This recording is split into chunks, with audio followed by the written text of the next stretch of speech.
Hello everyone, GarethTheGamer here today doing another follow-up video where I go over previously uploaded videos and talk about new information or behind the scenes details about them. But first, let me apologise for the lack of an end of 2022 special. This would have been about good games I played in 2022 and the reasons why I chose them. Unfortunately, I didn't get much of a chance to work on this video, so it ended up getting cancelled. The TLDR of that video was that I thought Ready or Not, which was in early access at the time, Turbo Overkill, which was also in early access at the time, The Entropy Center and Ghostwire Tokyo were all good games worth checking out. I wanted to play Stray and potentially consider that for the list, but I never got around to playing it. As it's been over 3 months since my last upload, which was the Halloween special covering Vampire the Masquerade games, I think it's time to get something going, and on that front, there are videos in the works, just give me some time please. Also, a new video upload would be quite nice, so what better way to do that than to look back at older videos, right? Okay, so now we get to the follow-up part of the video, starting with Halo Infinite Multiplayer. Honestly, I haven't really played much of the multiplayer to Halo Infinite since the previous follow-up video I did, though there are some things I need to go over. Firstly, Halo Infinite has been a source of controversy since release, regarding happenings behind the scenes and the lack of features the game had. This included the lack of campaign co-op and mission replay, as well as Forge mode, which would have been provided day one in previous installments. I mean, they're available now, but not when the game came out. In addition, content updates were slow to come around, which was a cause of growing frustration from the community. Due to these mounting issues, 343 Industries have had to assure fans that Halo is here to stay, which is astonishing. The business that was exclusively set up to develop Halo games may not be the primary force behind the production of the next major installment to the series, all because of how flawed Infinite was and is. I avoided talking about this because I don't really want to cover drama about a game, especially when my experience with said game wasn't particularly negative. I mean, progressing the battle pass was a grind and a waste of time, plus there were some matches where I didn't have a lot of fun, but looking at Halo Infinite more generally, the multiplayer and campaign wasn't all that bad. There are redeeming factors, like good graphics, new weapons, abilities and challenges to complete, plus if you have friends to play with, you can have a blast. At least, that's how I feel right now about this. So, what's new since the previous video? Well, there have been some additions, such as new maps and playlists, plus a new season pass to complete.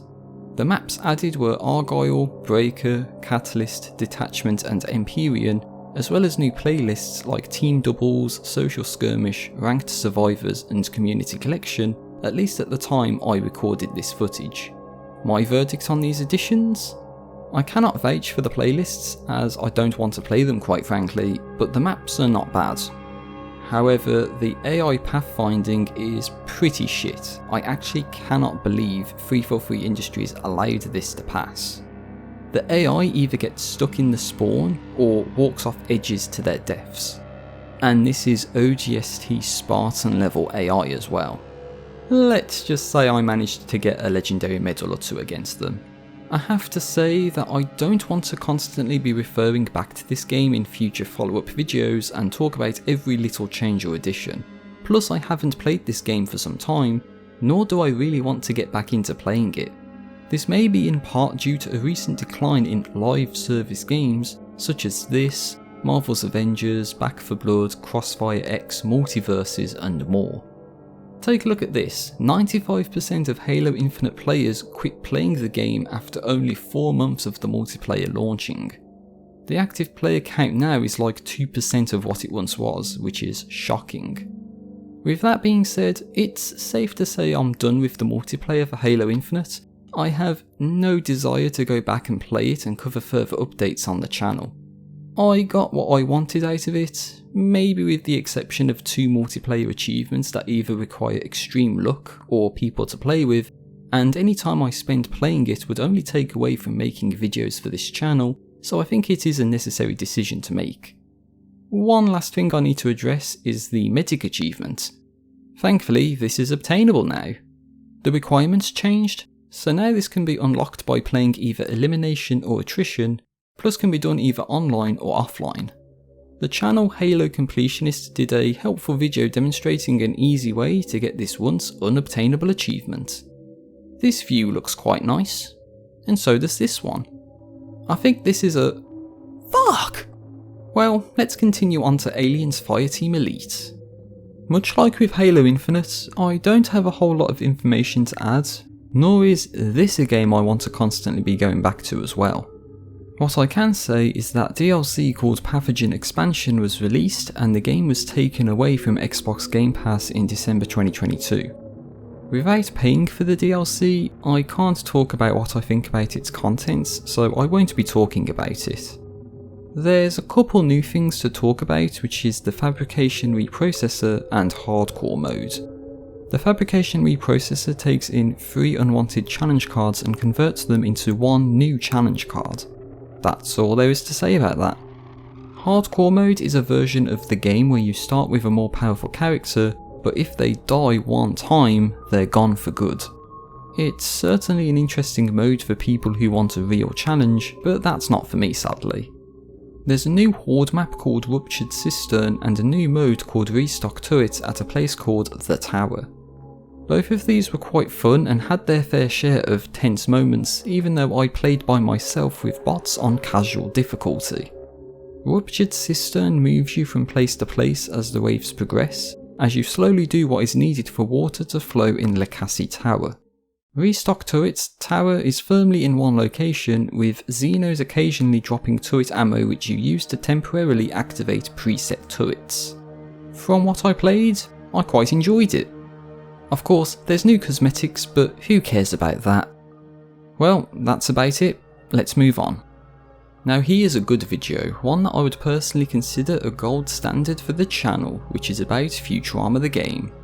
I intended for this to be a New Year's special going into 2022, but didn't have enough time to get it out on either New Year's Eve or New Year's Day.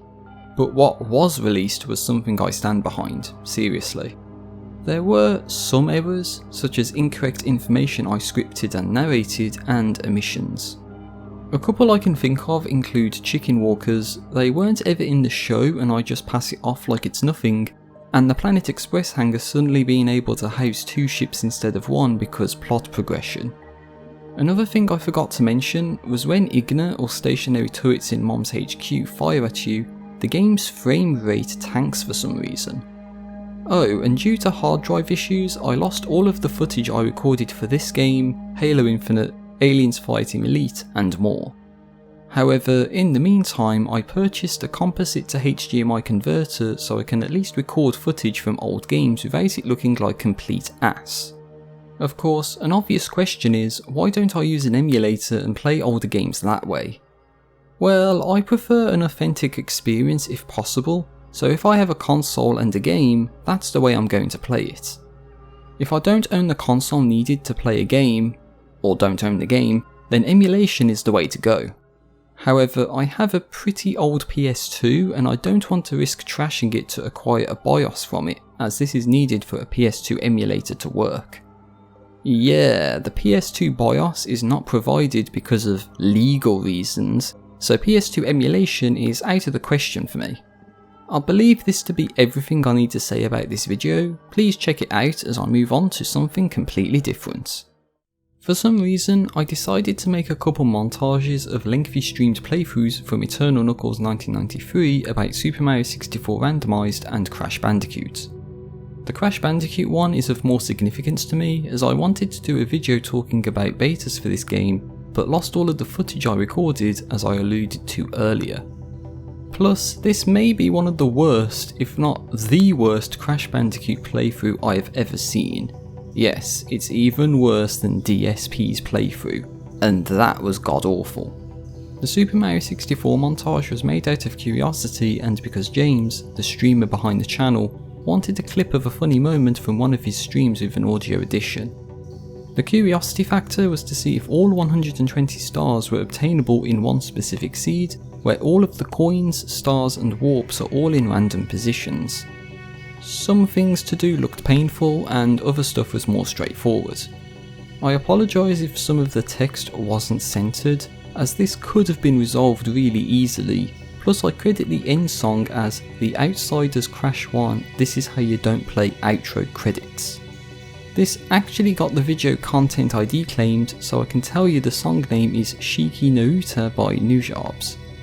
Why did I choose to use this? Because I thought it sounded good and appropriate considering the circumstances. Outside of that, there's nothing new to add to any of the montages, just that these took a long time to make and I probably won't do anything like this again for the channel.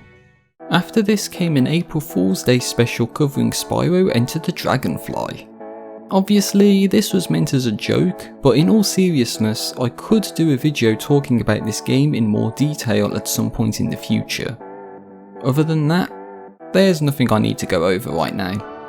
I'll talk about both the Pedestrian and Hue next, which were 2D puzzle platformer games that I got through Xbox Game Pass and Games with Gold respectively. I'm doing this because there was something about the production of these videos that I wanted to bring to light. You see, initially I wanted to use the in-game music as background music for the videos, but stuff like footsteps and other game sounds would have been present. After looking at the price of the soundtrack for these games on Steam, I saw they were relatively inexpensive at the time and thought I would come across as a cheapskate if I didn't purchase them to use for my video. The only thing I have to add about the Pedestrian is that it left Xbox Game Pass in December 2022, at around the time Aliens Fireteam Elite left. So on to the last video to follow up on.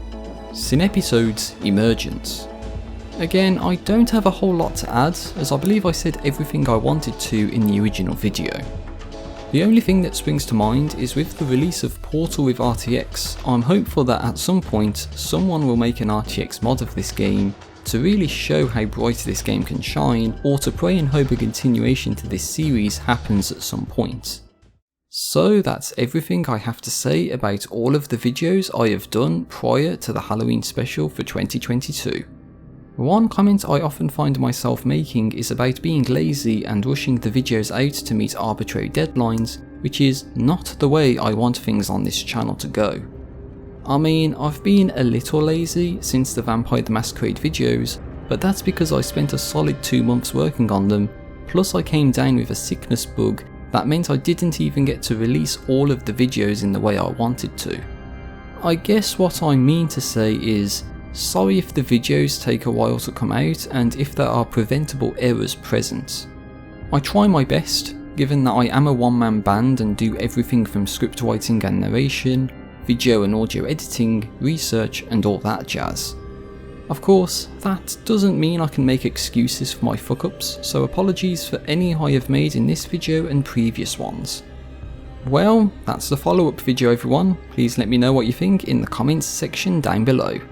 Please consider subscribing or buying me a coffee to help support the effort of making videos for this channel, and see you next time for something interesting. Take care out there.